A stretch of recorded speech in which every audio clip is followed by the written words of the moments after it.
Good afternoon, students, and welcome to the video lecture in Signal and Systems. In the previous classes, we have covered Laplace transform and Fourier transform, which are the techniques to analyze the signals in frequency domain. And today we are going to learn one more important technique to represent any of the periodic signal into its fundamental and other harmonics. So, in Fourier series, we will discuss uh, if we are having a signal, some signal ft or xt, then we can represent the signal into its harmonics, and those harmonics are orthogonal to each other. So, however, you have learned Fourier series in basic engineering mathematics classes. The use of Fourier series in analyzing network responses, तो उसमें होगा क्या कि जो भी हमारे पास Fourier series के components आएंगे किसी भी सिग्नल के लिए, हम उनको इंडिविजुअली किसी भी नेटवर्क या सर्किट पे यूजिंग सुपरपोजिशन हम फाइंड आउट कर सकते हैं individual responses, and using superposition हम कंप्लीट रिस्पॉन्स फाइंड आउट कर सकते हैं किसी भी सर्किट का। ठीक है, तो ये इन जनरल फूरियर सीरीज क्यों हम यूज़ करते हैं वो इंफॉर्मेशन हो गई। तो फूरियर सीरीज होती क्या है और कैसे लिखा जाता है, तो पहले हम ये देख लेते हैं। तो फूरियर सीरीज बेसिकली क्या है? Fourier series is representation for periodic signal, है ना। तो प्रीवियस क्लास में हमने पढ़ा था कि जब भी हमारे पास कोई सिग्नल है that is not a periodic signal, तो हम उसको यहाँ पे लिख सकते थे इसकी मदद से, फूरियर ट्रांसफॉर्म की मदद से। ठीक है, और Laplace to Fourier transform exist only for energy signals, है ना। तो अगर हमारे पास कोई भी सिग्नल है जो कि पीरियोडिक सिग्नल है, तो कहने का मतलब ये है कि पीरियोडिक सिग्नल है तो वो एक पावर सिग्नल होगा। ठीक है, और हम उसको फूरियर सीरीज कॉम्पोनेंट्स की मदद से लिख सकते हैं। तो basically Fourier series is a representation for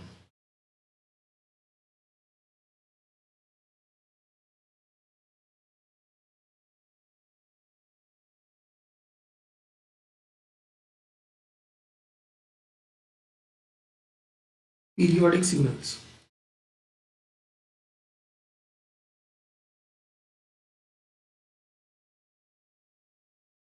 तो अब बात आती है कि पीरियोडिक सिग्नल्स की। तो पीरियोडिक सिग्नल्स एक्चुअली हम इस तरीके से डिफाइन करते थे कि if we are having some signal F T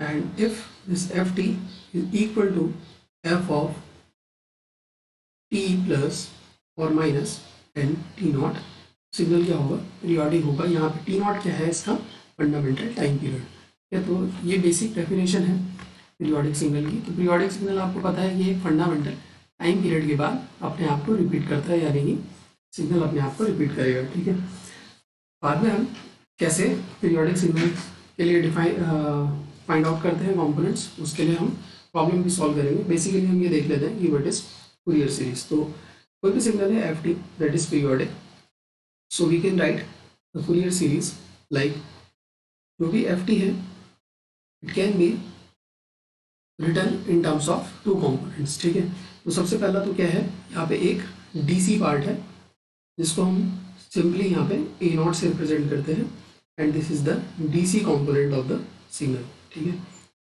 plus आगे आपके पास साइनोसॉइडल फंक्शंस की एक सीरीज आएगी। ठीक है, तो ये जो भी साइनोसॉइड्स हमारे पास आएंगे they exist for n is equal to 1 infinity, and यहाँ पे हमारे पास A N cos N omega not T इस तरीके की टर्म्स होगी, और साथ में दूसरी B N cos sine N omega not T, इस तरीके के टर्म्स होंगे, ठीक है। And this part is the AC part of the signal, ठीक है। तो सिग्नल को हम इस तरीके से रिप्रेजेंट करेंगे यूजिंग द फूरियर सीरीज, ठीक है। अब यहाँ पे ए नॉट, ए एन और बी एन का क्या मतलब है, सबसे पहले हम उसको जान लेते हैं।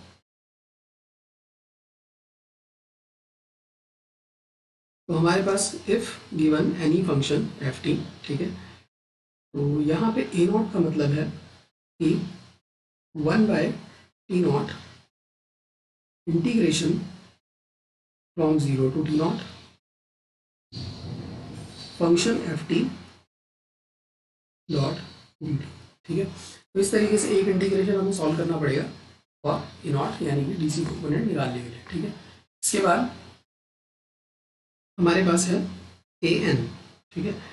ए एन क्या है, 2/T0, ठीक है। यहाँ पे एक डिफरेंस है कि ए नॉट है 1/T0 और ए एन है आपका 2/T0 integration from 0 to T0। अब यहाँ पे थोड़ा सा चेंज है, F of t multiplied by cos of n omega not T, ठीक है, डी टी, ठीक है। इस इंटीग्रेशन को आपको सॉल्व करना है यहाँ पे। और थर्ड आपके पास कांस्टेंट है बी एन, ठीक है। ये बी एन क्या है, दिस इज 2/T0, सेम जैसे ए एन है वैसे बी एन, केवल फॉर्मूले में एक जगह पे चेंज आ जाएगा, वो होगा यहाँ पे, ठीक है। तो ये होगा हमारा integration 0 to T0 f t sine N omega naught, ठीक है। यहाँ पे स्लाइड चेंज क्या है, वो इस इंटीग्रेशन में है, ठीक है। तो ये तो है हमारी फूरियर सीरीज, ठीक है। और इसमें इस फूरियर सीरीज में जो ये टर्म्स हैं एसी पार्ट वाली, ये क्या है, सारी की सारी साइनोसॉइडल टर्म्स है, ठीक है, यानी कि साइनोसॉइडल फंक्शंस है। और ये साइनोसॉइडल फंक्शंस क्या हैं, दीज आर हार्मोनिक्स, ठीक है। तो when n is equal to 1 तो हमारे पास आ जाएगा फंडामेंटल कंपोनेंट, और उसके बाद जो n is equal to 2, n is equal to 3 up to n मतलब इन्फिनिटी तक, then it will be the harmonics of the function. Basic information about Fourier series, ठीक है। तो फूरियर सीरीज को वैसे एक इस फॉर्मेट पे लिखा जाता है, और एक दूसरा फॉर्मेट हमारे पास फूरियर सीरीज के लिए है जो है एक्सपोनेंशियल फूरियर सीरीज। तो उसको भी देख लेते हैं हम, एक्सपोनेंशियल फूरियर सीरीज।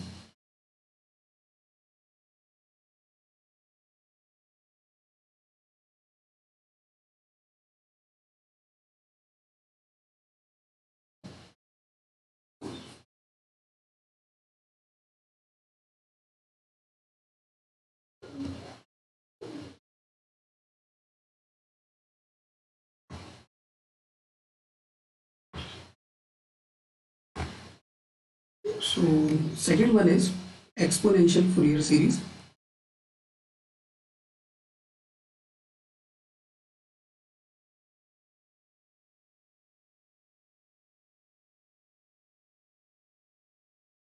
तो ये जो एक्सपोनेंशियल फूरियर सीरीज है, यानी कि यहाँ पे एक्सपोनेंशियल टर्म्स आएंगे अब आपके पास, ठीक है। तो फूरियर सीरीज जो भी है आप रिप्रेजेंट करते हो लाइक एफ टी, और दिस इज अ सम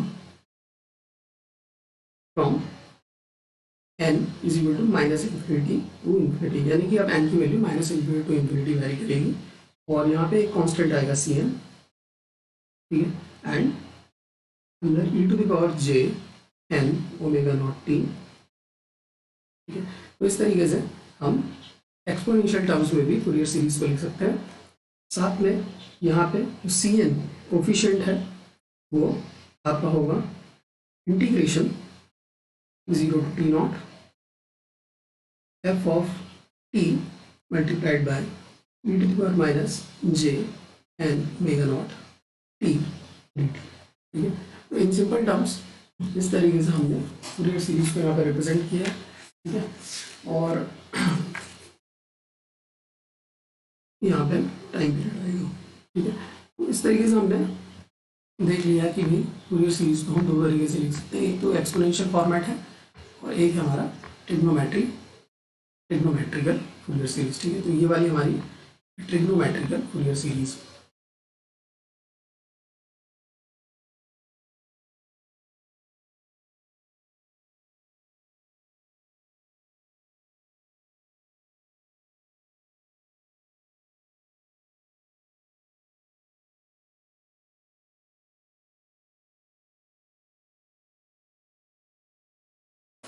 सो इस इन फॉर्मूलेस में किसी को कोई प्रॉब्लम समझने में, कुछ भी समझ में ना आ रहा हो? अविनाश, राहुल,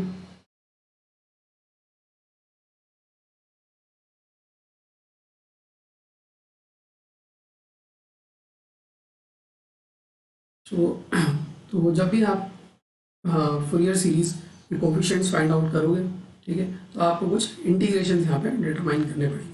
ठीक है, तो सबसे पहले हम ये जान लेते हैं कि फूरियर सीरीज एग्जिस्ट कब करेगी, if a signal is periodic. ठीक है, देयर इज सम कंडीशन, ठीक है, जिसके लिए फूरियर सीरीज एग्जिस्ट करती है। तो दो कंडीशन इज डिफाइंड बाय, और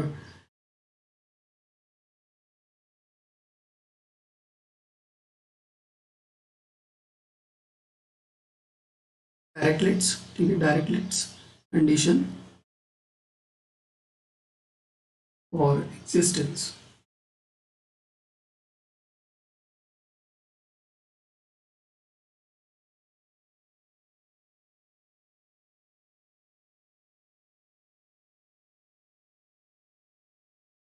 जो हमारी फूरियर सीरीज है वो एग्जिस्ट कब करेगी, ठीक है, तो डायरेक्टलेट्स कंडीशन आप ऑलरेडी पढ़ चुके हो, इन फूरियर ट्रांसफॉर्म भी आपने पढ़ा था, ठीक है, लाप्लास में भी आपने पढ़ा था। तो इसमें पहली कंडीशन होती है कि signal must be deterministic. Okay, signal must be deterministic.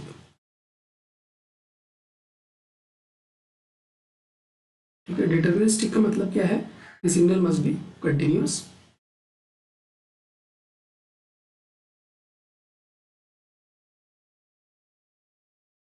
Okay, and having finite number of maximum minima.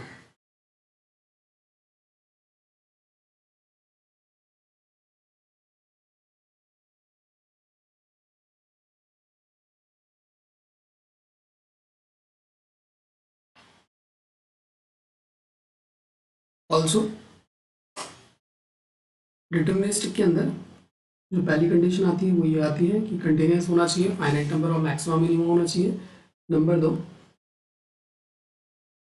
जो है कि there will be finite number of discontinuities.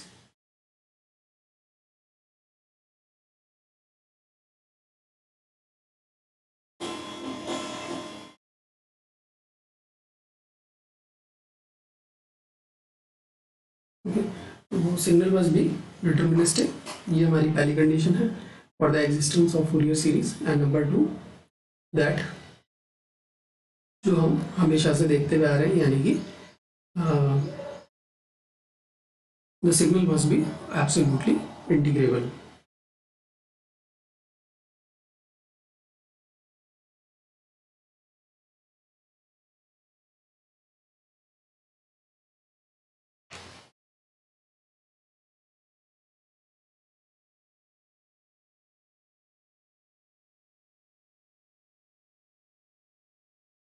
यानी का मतलब ये है कि सिग्नल का जो मैग्नीट्यूड है वो फाइनाइट होना चाहिए। ठीक है, if you integrate from minus infinity to the infinity.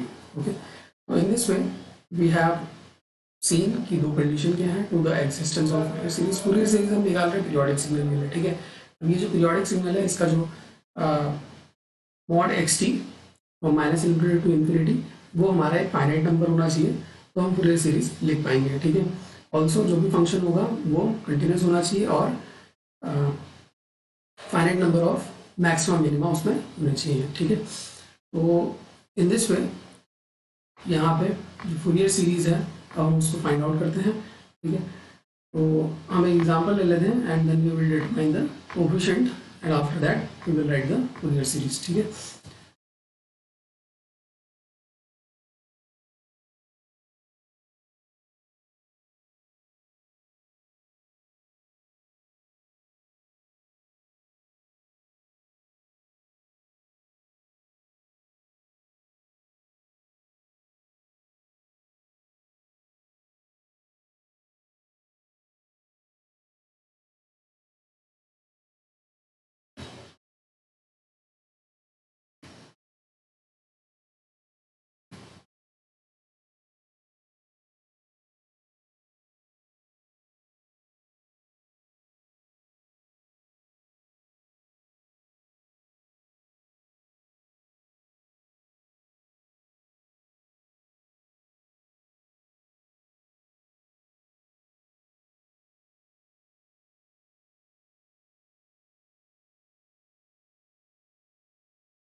तो हमारे पास कोई इस तरीके का एक फंक्शन है यहाँ पे,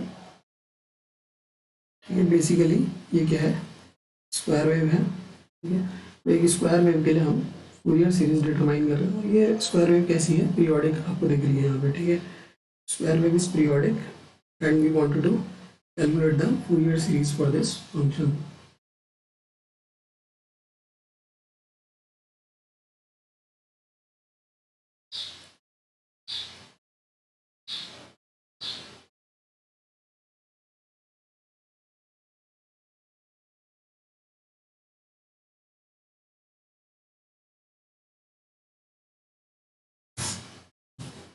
तो हम यहाँ पे मान लेते हैं कि ये जो फंक्शन है ऑफ टी है, इसका मैग्नीट्यूड, मैक्सिमम मैग्नीट्यूड 1 है, दिस इज वैल्यू 1, वैल्यू 2, 3, 1, 2, 3, 0, ठीक है।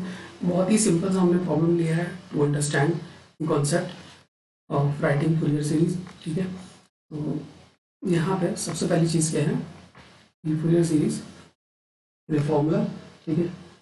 You know F of T is equal to A not D C part sum होगा एन इज इक्वल टू 1 से इन्फिनिटी, ठीक है। तो ये इंपॉर्टेंट है, ध्यान रखना है।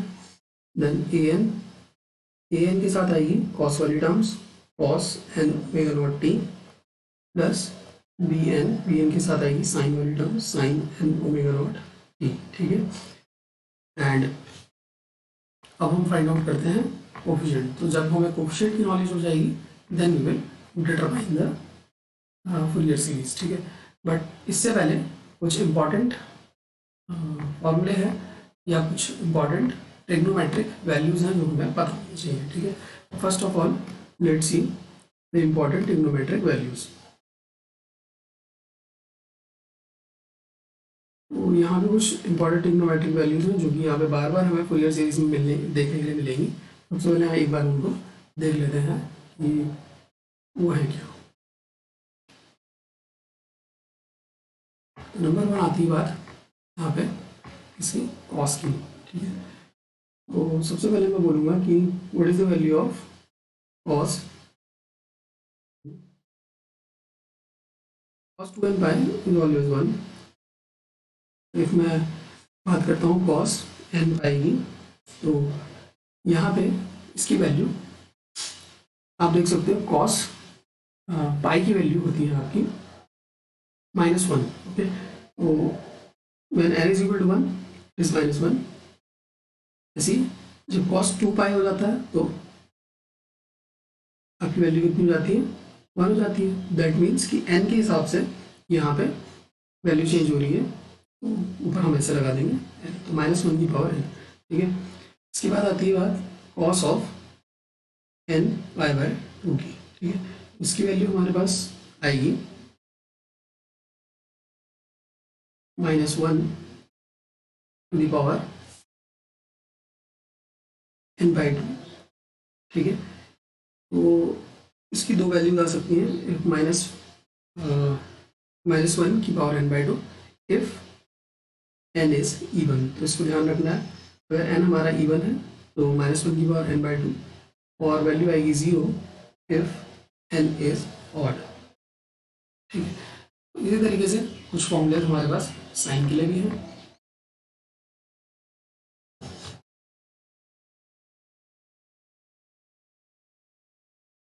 साइन सबसे पहले 2n pi is 0, also sine of n pi वो भी यहाँ पे 0 होगा, ठीक है। नाउ बात आती है sine of n pi by 2 की। साइन n पाई बाय 2 उसकी हमारे पास दो वैल्यूज आएंगी। नंबर 1 -1 की power n -1 by 2 if n क्या होगा यहाँ पे ऑड, ठीक है। जस्ट अपोजिट है, इफ n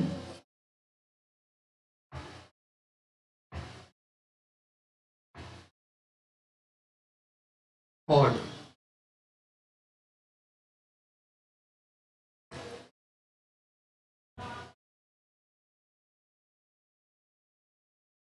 और वैल्यू होगी 0 इफ n इज इवन, ठीक है।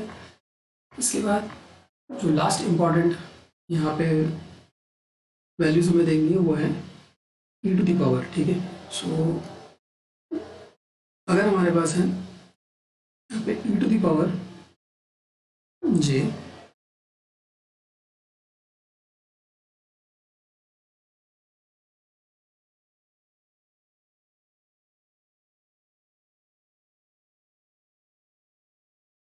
e to the power j 2n pi, अगर हमारे पास है e to the power j 2n पाई तो ये होगा बिल्कुल -1 की पावर n।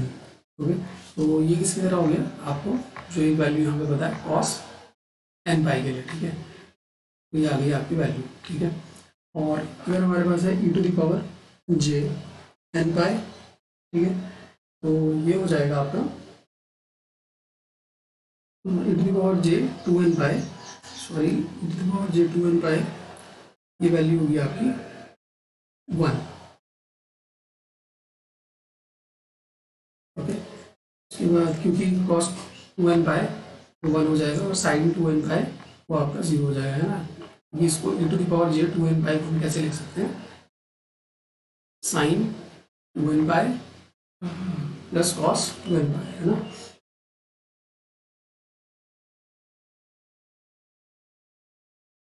और e to the power j 2n पाई ये हो जाएगा आपका -1 की power n by 2। After that अगर हमारे पास e to the power j n pi by 2 आ जाता है, ठीक है, तो इसके लिए हम लिखेंगे क्या, इसके लिए हम दो वैल्यूज लिख सकते हैं। e to the power j n pi by 2, इसकी वैल्यू -1 की पावर n बाय 2 होगी अगर n क्या है इवन, और -1 की पावर n-1 बाय 2 होगी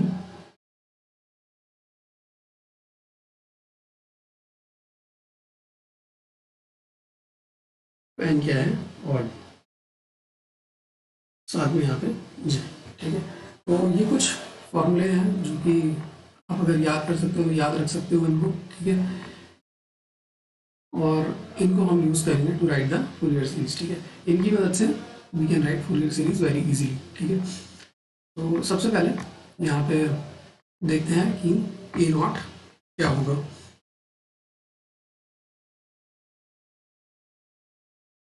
बात आती है ए नॉट की, सबसे पहले A not is 1 by T not integration 0 से T not F of T D T. अब अगर फंक्शन की तरफ देखें तो फंक्शन जो है अपने आप रिपीट कर रहा है, यहाँ से स्टार्ट हो रहा है,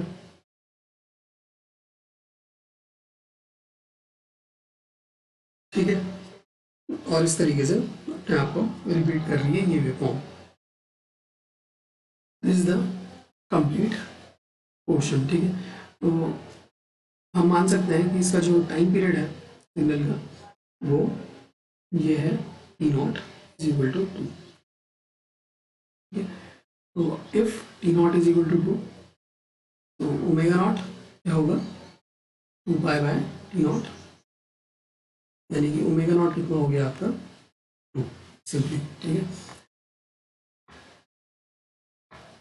और जो सिग्नल है हमारा उसकी जो वैल्यू है इट इज हैविंग वैल्यू 1 और इस पार्ट में वैल्यू कितनी है 0, ठीक है। यहाँ पे 1 है और यहाँ पे 0, तो जो इंटीग्रेशन हमें करना पड़ेगा वो 0 से 1 के लिए ही करना पड़ेगा। और जो टी नॉट है वो हमारा 2 है, ठीक है। तो इसको हम ऐसे देख सकते हैं कि ये होगा 1 बाय 2 integration from 0 to 2 f of T D t, ये इंटीग्रेशन दो पार्ट में डिवाइड हो जाएगा, 0 से 1 जिसमें फंक्शन की वैल्यू 1 है प्लस 1 से 2 इसमें फंक्शन की वैल्यू आपकी 0 है, ठीक है। तो इसको हम थोड़ा सा सॉल्व कर लेंगे।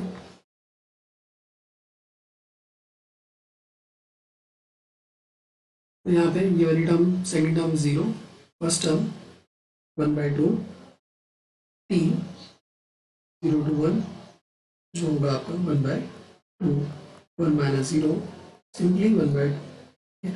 फर्स्ट आपके पास यहाँ पे जो टर्म आ गई है ए नॉट वो आ गई है 1/2। ठीक है, पहली टर्म तो आपको मिल गई। ठीक है, अब ये जो बाकी टर्म्स हैं इनको हम कैसे फाइंड आउट करें, तो यहाँ पे हमें निकालना होगा सबसे पहले कोफिशिएंट ए एन।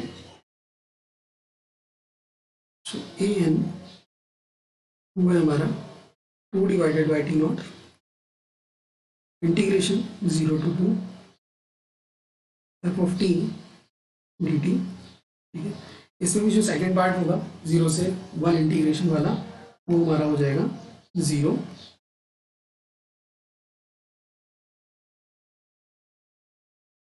सो हम उसको डायरेक्टली ऐसे लिख देते हैं 2 divided by T not 0 to 1 F T is 1 cos n omega not t D t. ठीक है, यहाँ पे चाहो तो आप अभी ओमेगा नॉट को रिप्लेस भी कर सकते हो बाय। ठीक है,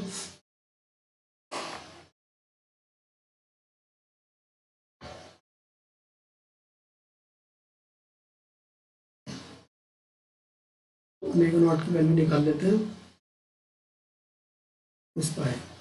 ओमेगा नॉट हो गया हमारा पाए, यहाँ पे हम वैल्यू रिप्लेस कर लेते हैं। ये हो जाएगा 2 divided by 2 integration 0 to 1 cos n pi T D t. ठीक है, इंटीग्रेशन सॉल्व करना है। इंटीग्रेशन cos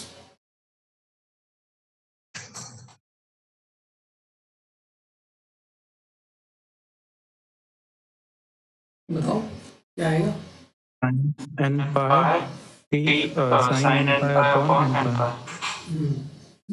तो integration of cos is sine simply. ठीक है, और integration of sine is minus cos। तो यहाँ पे हम लिख सकते हैं cos n pi t divided by sorry sine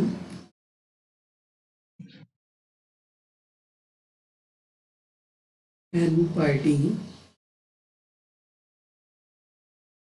divided by n pi from 0 to 1। तो अब यहाँ पे आप लिमिट डाल दो, तो हो जाएगा साइन n पाई t की वैल्यू हो गई 1 minus sine 0 divided by n pi. तो 1 बाय n पाई आपने बाहर निकाल लिया, अंदर आपके पास बचा साइन n पाई। ठीक है, और अभी थोड़ी देर पहले हमने देखा था कि साइन n पाई की वैल्यू कितनी आती है हमारे पास, साइन n पाई कह लो या साइन पाई कह लो, है ना। Sine 0 0 then pi 0 then 2 pi 0। ठीक है, तो sine n pi and sine 2n pi all are 0। तो ये वैल्यू हो जाएगी आपकी 0। ठीक है, दिस वैल्यू इज 0। तो जो फाइनल आंसर आएगा वो आएगा 0। ठीक है, यहाँ पे ए एन वो आपका क्या आ गया 0। सो हम यहाँ लिख सकते हैं कि ए एन इज 0, यानी कि इसमें ए एन 0 हो चुका है। ठीक है, कोफिशिएंट। तो जो फुरियर सीरीज हम लिखेंगे उसमें से जो ये वाली टर्म्स होंगी, है ना,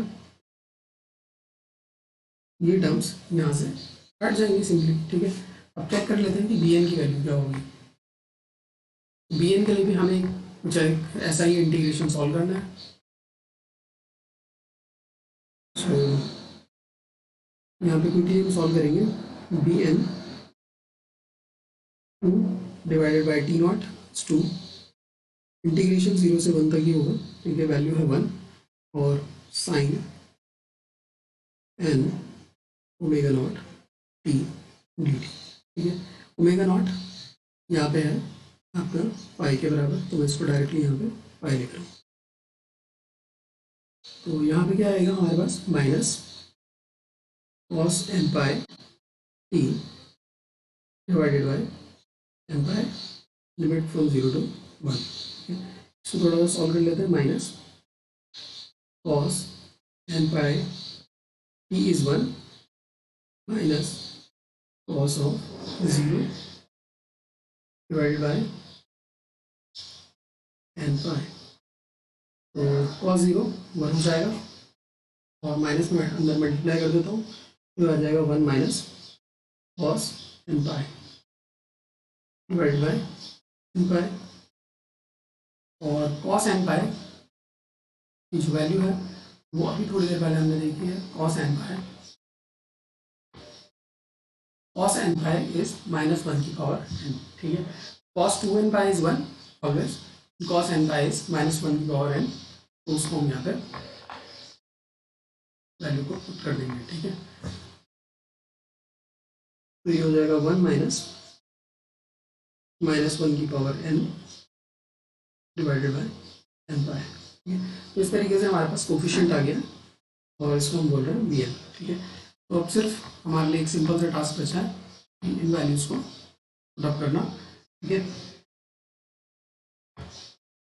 यहाँ पे जो फूरियर सीरीज है एफ ऑफ टी वो है ए not plus sum is equal to 1 to n is equal to 1 to infinity A N cos n omega not T plus B N sine N omega not T, ठीक है।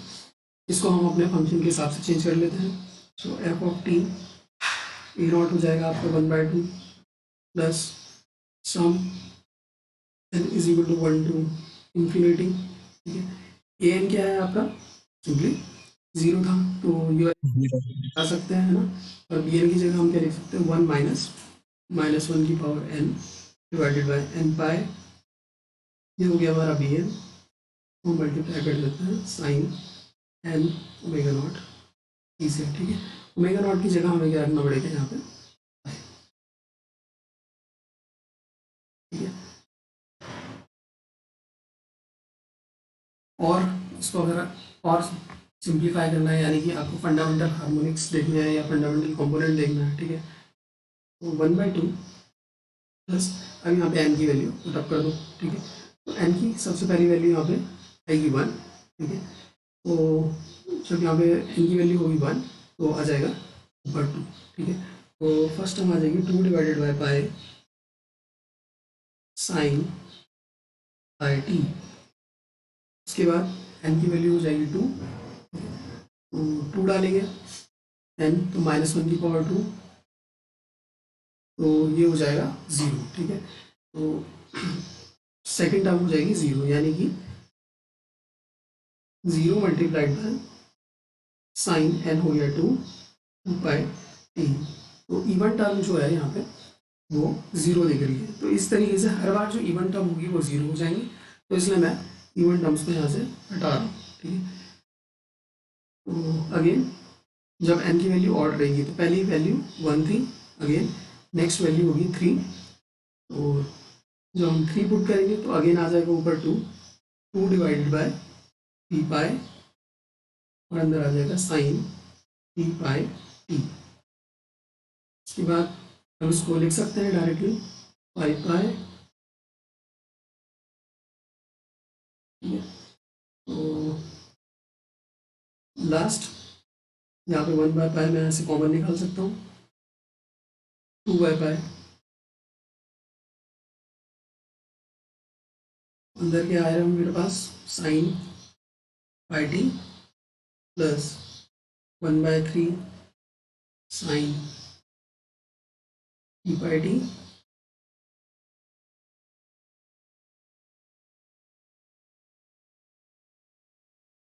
ठीक है। तो ये terms जो है आगे तो infinity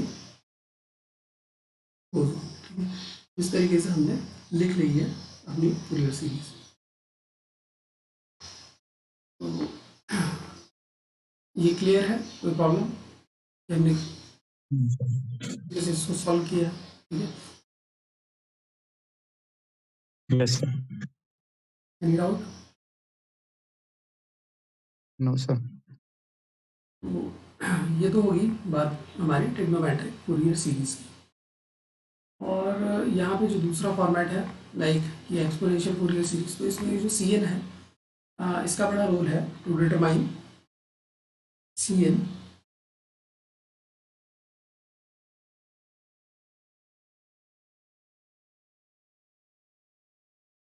if a signal is real or not। ठीक है, तो CN की मदद से हम पता कर सकते हैं कि कोई सिग्नल हमारा रियल है या सिग्नल हमारा रियल नहीं है। ठीक है, तो इस तरीके की जो important into the out of the context जाके क्वेश्चन है वो आपके गेट में देखने के लिए मिलेंगे। ठीक है, तो यहाँ पे कोई भी सिग्नल रियल कब होता है, XT सिग्नल रियल है कहने का मतलब है कि जो कंजुगेट पार्ट है इसका, अगर मैं इसका कंजुगेट कर दूँ सिग्नल का, तो वो एग्जैक्टली XT के बराबर होना चाहिए। ठीक है, तो दिस डिफाइंस कि सिग्नल मेरा क्या है, रियल सिग्नल है। ठीक है, और इसको मैं डिटरमाइन कर सकता हूँ by the knowledge of CN। ठीक है, CN एक्चुअली में क्या है, आपका एक कॉम्प्लेक्स नंबर होगा, ठीक है, जिसमें रियल और इमेजिनरी पार्ट होंगे।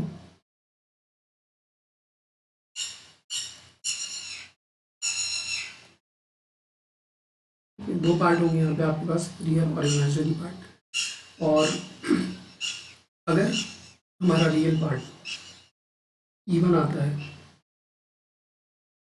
और इमेजिनरी पार्ट ऑड आता है, कहने का मतलब है ये जो CN है ये क्या है, conjugate symmetric.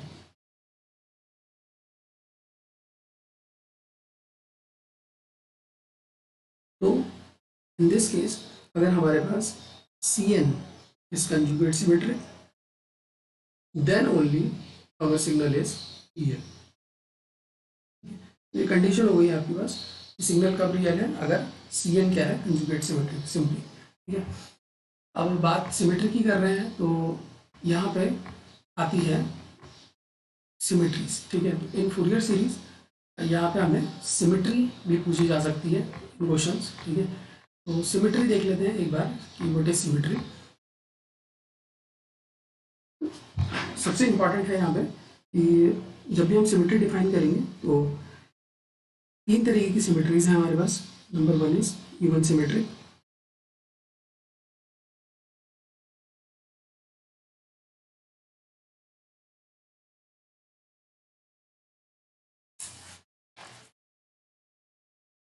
then odd, and then half wave।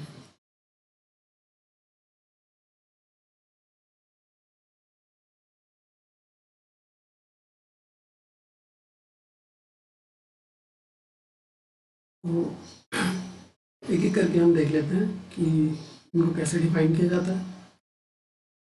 तो बेसिकली हमारे पास कोई भी फंक्शन होगा FT, और इस FT के लिए हमारे पास फूरियर सीरीज हम लिख सकते हैं। ठीक है, तो यानी कि हमारे पास क्या है, A0 है, AN है और BN है। अगर कोई भी सिग्नल है जिसमें इवन सिमेट्री है, ठीक है, तो उसका जो A0 होगा वो ज़ीरो नहीं होगा, पहली बात। दूसरा, जो उसका AN है वो भी ज़ीरो नहीं होगा, ओनली उसका जो BN है वो ज़ीरो होगा। अगर BN ज़ीरो हो गया तो यानी कि उसमें से साइन वाली टर्म्स हट जाएंगी। ठीक है, तो हम कह सकते हैं in simple terms, signal Fourier series only have DC and cosine terms. ठीक है, तो DC पार्ट और कोसाइन टर्म्स अगर सिग्नल के अंदर एग्जिस्ट करते हैं तो सिग्नल क्या है, आपका इवन सिमेट्रिक है। ठीक है, पर उसके लिए हमारे पास ये दोनों कंडीशन सेटिस्फाइड होनी चाहिए। ठीक है, यानी कि A0 भी होना चाहिए और AN भी यहाँ पे हमारा होना चाहिए। ठीक है, सेकंड, ऑड सिमेट्रिक सिग्नल की बात करते हैं। तो ऑड सिमेट्रिक सिग्नल में क्या है कि जो A0 है ये भी ज़ीरो हो जाएगा, AN है ये भी हमारा ज़ीरो हो जाएगा। ठीक है, only we are left with BN। तो यहाँ पे ओनली BN वाली टर्म्स होंगी। ऑड सिमेट्री का मतलब है कि BN एग्जिस्ट कर रहा है, ठीक है, और बाकी दोनों पार्ट DC और AN कोफिशिएंट ज़ीरो हो जा रहा है। इसका मतलब है कि जो हमारा फूरियर सीरीज एक्सपेंशन है उसके अंदर ना तो DC पार्ट है ना ही हमारे पास यहाँ पे कोसाइन टर्म्स है, ओनली यहाँ पे साइन टर्म्स है। ठीक है, तो हम लिख सकते हैं signal Fourier series only have sine terms, ठीक है। अगर साइन टर्म्स है, अब इसको इस तरीके से भी रिमेंबर कर सकते हैं कि ऑड सिमेट्री का मतलब ओनली साइन टर्म्स, ठीक है। ओनली साइन टर्म्स का मतलब A not zero and A N zero, only B N exist. Even symmetry का मतलब ओनली इवन सिमेट्री का मतलब DC part and cosine terms. Cosine terms का मतलब ए एन है, डीसी पार्ट का मतलब ए नॉट है और बी नॉट बी एन यहाँ पे एबसेंट है, यानी कि जीरो है, ठीक है। अब बात आती है कि हाफ वेव सिमेट्री, ठीक है। तो हाफ वेव सिमेट्री के अंदर यहाँ पे दो तरीके की सिमेट्रीज आ जाती हैं, ठीक है। Under half wave we are having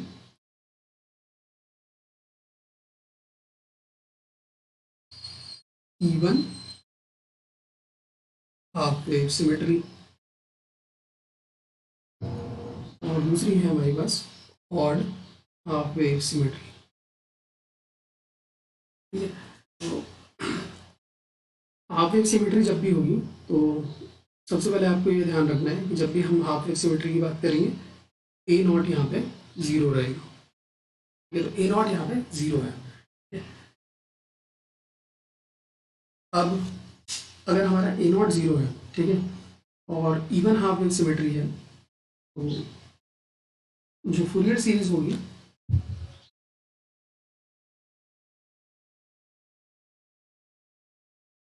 contains cosine terms with odd harmonics, ठीक है। तो यहाँ पे क्या है कि हाफ वेव सिमेट्री का अगर हमारा सिग्नल है, ठीक है, तो हमारे पास ओनली कोसाइन टर्म्स होंगी विद ऑड हार्मोनिक्स, ठीक है। ए नॉट तो ऑलरेडी जीरो है, और अगर हमारे पास ऑड हाफ वेव सिमेट्री है तो इन दिस केस जो फूरियर सीरीज होगी वो कंटेन करेगी only sine terms with odd harmonics,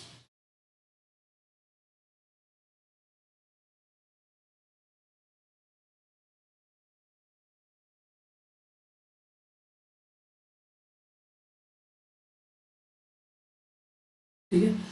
तो ये था हमारा कि हम सिमेट्री किस तरीके से सिमेट्री बताएंगे, ठीक है। तो अगर हमारे पास सिमेट्री जो डिटरमाइन करने के लिए जो फॉर्मूला है हम उसको यूज़ ना करें, और हम अगर ये बताना चाहें कि सिमेट्री हम फुरियर सीरीज़ कोफिशिएंट से बताना चाहें, तो हम वहाँ से भी फुरियर सीरीज़ कोफिशिएंट को यूज़ करके सिमेट्री बता सकते हैं सिंगलली, ठीक है। तो ये तीन तरीके की सिमेट्री है और ये एग्जाम में पूछी भी जाती है, ठीक है। तो this is very important topic, symmetry in Fourier series. तो will meet in the next class, और नेक्स्ट क्लास में हम देखेंगे कुछ और सिग्नल्स, उनकी फुरियर सीरीज डिटरमाइन करेंगे, ठीक है। थोड़े से complex integrations, okay. So this is all for the today's video lecture. Yes. Thank you.